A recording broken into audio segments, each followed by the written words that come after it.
পাট খাতকানের মধ্যে যে এত ঘন বৃষ্টি হবে না, সেই পাট খাতকানকে মনে হয় যে হাবড়িয়ে পড়ে যাবে। এখানে মনে করেন যে ক্ষেত হবে কি না এক উপরওয়ালা ছাড়া কেউ জানে না। অবস্থা হয়েছে জানো, পাট খেতে পোকা ধরছে। যেমন ধানে মাজরার মাজরার ইয়ে দাও, স্প্রে দাও, তখন পাটে তোমার স্প্রে দিতে হবে, না হলে তোমার এই পাটের অবস্থা খুব খারাপ। আর শিল্পসে দেখো না, মাঝে মাঝে কানা হয়ে গেছে, মাঝে মাঝে কানা হয়েছে তো। আমাদের ভুট্টের মোসা তো মোটামুটি আল্লাহ দিলে খুব সুন্দর হয়েছে। হ্যাঁ দেখছো গোলারাম্বু, আমাদের ভুট্টা খেতে ভুট্টা কত সুন্দর হয়েছে।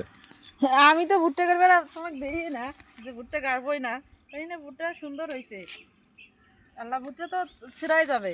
এই পাতাগুলো নিয়ে যে গরু খাওয়াবো, খাওয়ায়া এই ভুট্টাগুলো কাটি নিতে হবে। সুন্দর হয়েছে ভুট্টা ক্ষেতটা আমার।